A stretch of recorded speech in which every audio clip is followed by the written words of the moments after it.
And Mine Crypto here. I hope we're all having a wonderful day.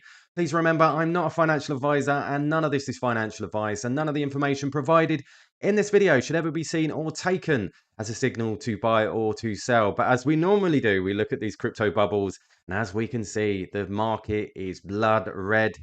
People are getting really frustrated in this market right now and calling crypto dead and all the rest of it. This only makes me more bullish. Now, people even calling for $40 quant, $60 quant. You know what? They say that as though I would get upset. I'd be absolutely happy if it does, because you know what I'll do? I'll be buying an absolute ton load more quant if it does. But I really don't think it will. I think this will just get scooped up like every other dip that we've seen. And we are seeing more and more of those scoops from big accounts, even accounts that haven't bought in a year and now buying at these rates, which I'm going to show you in a moment. But we are currently up 3 ranks to 75.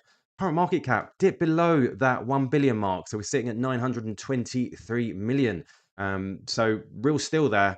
Current volume 23 million in the last 24 hours. Price at the moment is $76.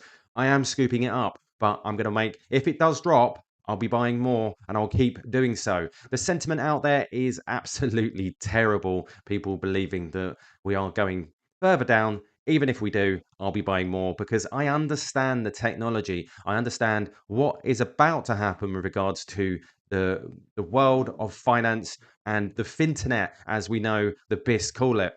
Now, I'll just sit here waiting for my chance to bag even more, as I always do.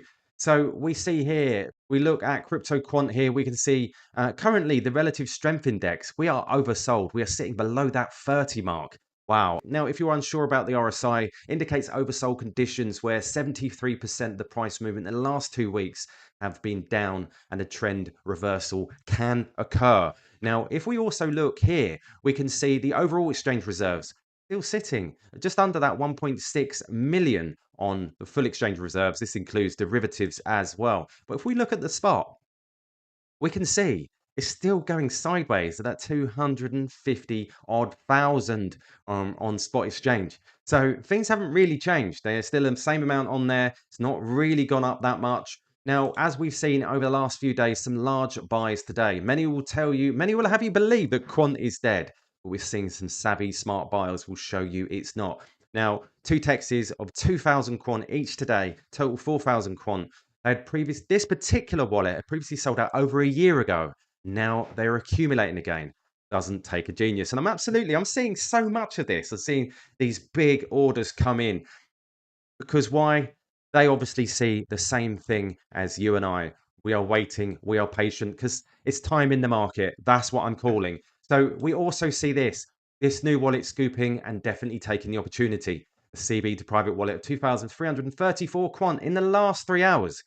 And do you know what? That's 8,570 quant in the last 5 days. Only holds quant and currently no outflows. And you can see it right there. Absolutely huge. They're still stacking. People are asking, well, why does the price not go up? Because retail is selling. They are starting to feel fatigued, worried that the top was already in. Now, this is what you expect within a crypto market. We see capitulation all the time. And if you've not been in other cycles, this is nothing. We will see this up and down, up and down. You'll never know when we've hit the top, and you never know when you've hit the bottom.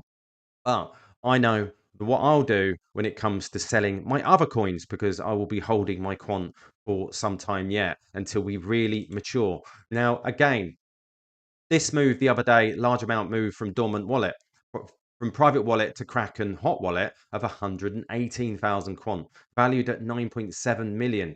Now, as we can see from the spot exchange reserves, that didn't actually go onto exchange. I believe this is more about liquidity. Some person decided that the quant wasn't doing much, so therefore, why not put it into a liquidity pool and, provide some liquidity within the market? And I believe that's probably what's happening to that. So we also hear this news yesterday. The Bank of England, the BIS, and the ECB are collaborating on a project to explore FX transactions between RTGS and DLT. Involves same Euro systems that are part of the wholesale DLT settlement trials, Project Meridian FX. Now, this is very important. And as we can see, Comfy Man, he's comfy. Someone said quant. So it's looking very much that this is quant. Now, if you look here, English European Central Bank to trial FX DLT interoperability. The BIS has announced Project Meridian FX, a joint initiative for foreign exchange FX transactions with the Bank of England, the Eurosystem, and the London BIS Innovation Hub. The payment versus payment transactions will synchronize between DLT-based systems and real-time gross settlement. Now, that is huge. The amount of money that goes through RTGS is huge.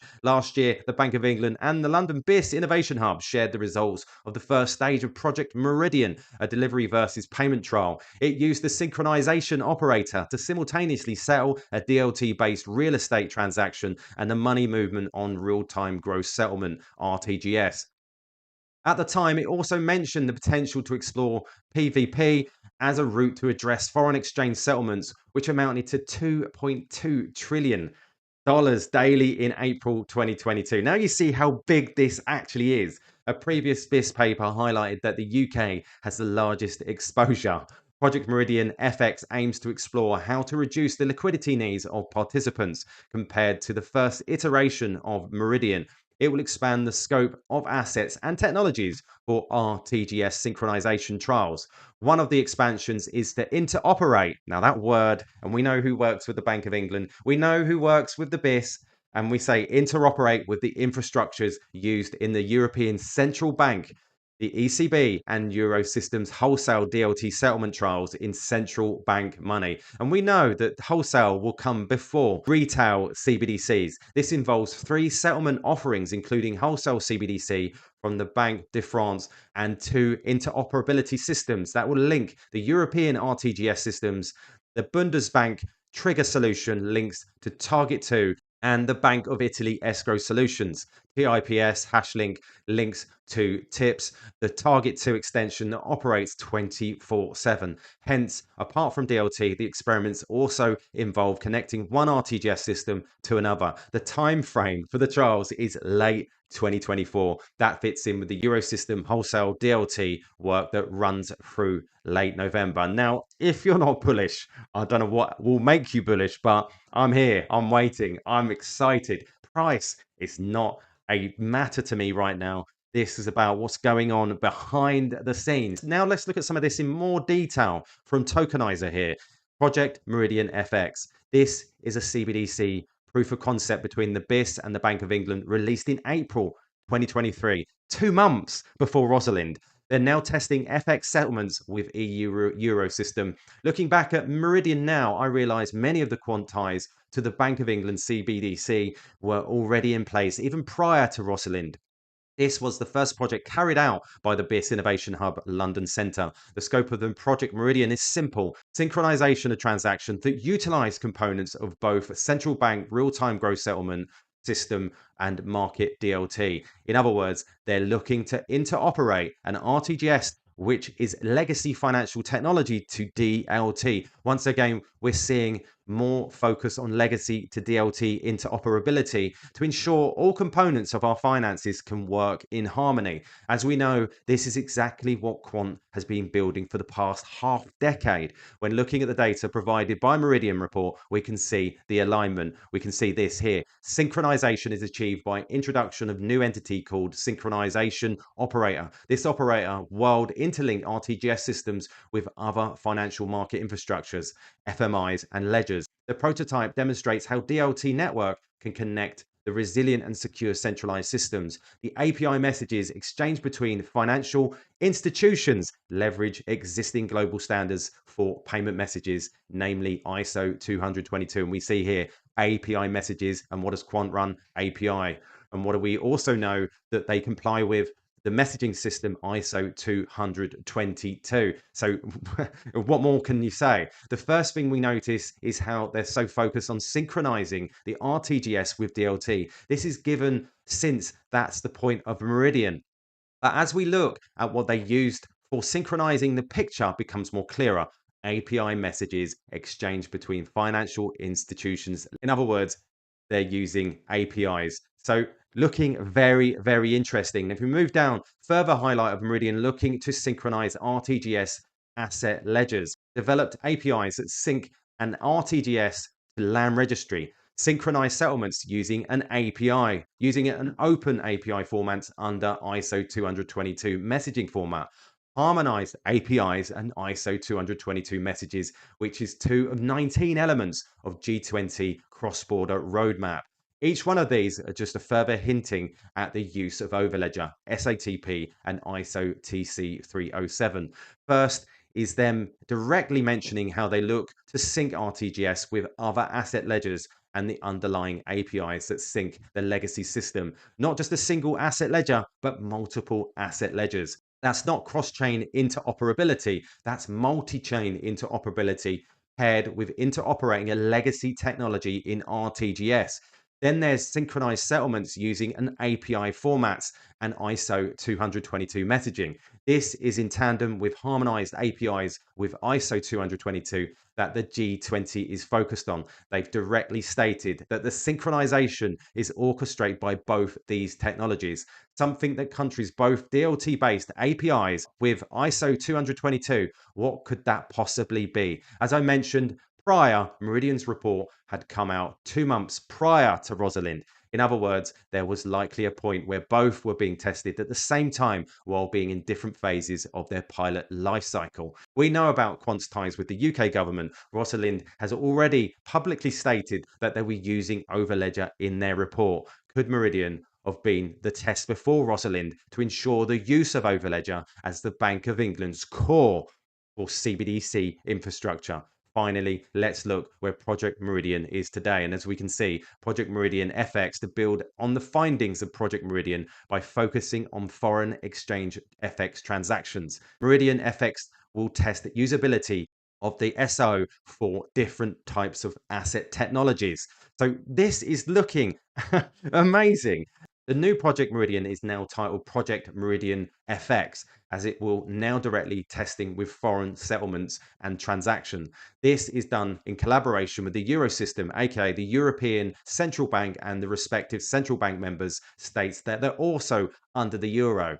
We've also seen the Euro ties with Quant from Project Agora, as the Bank of France will be representing the Eurosystem in Agora trials. With regards to Meridian FX, we also see that they note they'll be testing the synchronization operator with other assets and technologies. You're going to need a pretty versatile interoperability solution to link all these counterparts, likely something that suits over the ledger layer.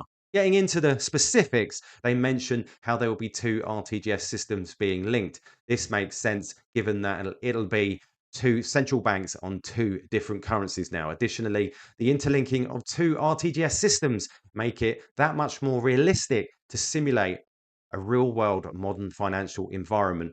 Finally, they mention now connecting 3 other solutions to Meridian's synchronization operators. Trigger solution, Deutsches Bundesbank, TIPS Hashlink by Banca d'Italia, DL3S by Banque de France. We've already seen each of these central banks connected to Quant in their own respective ways. TIPS Hashlink is especially interesting given the recent publication of Project Leonardus in Italy, which also leveraged Spunter. Spunter was one of the 12 applications within Quant and Sire's partnership, and it connected 100 plus Italian banks to DLT. The full results of Meridian FX are expected again spring 2025. The CBDC space is evolving rapidly, and we're seeing Quant more and more involved day by day. The harmonization of API times ISO 222 is coming. Now, this is Source, and just explains what's actually going on in the background. Yes, we're not seeing the value right now, but we're seeing the work behind. And this is called an investment for a reason. And that's what I'm doing, investing in what's to come. And that's how I invest. Any other investment that I've got, yeah, I'll wait and I will offload when the time is right. But for me, Quant is the on the money. And remember, that's not financial advice, because I'm not a financial advisor. I'm just here bringing you the news and bringing you ideas and what is likely to happen, in my opinion, in the future. So there you go, guys. I hope you like this video. Please subscribe. Please like, because you'll be doing me a massive favor. And please share this video so others can see the information that I'm providing. All the best, and I'll catch you later.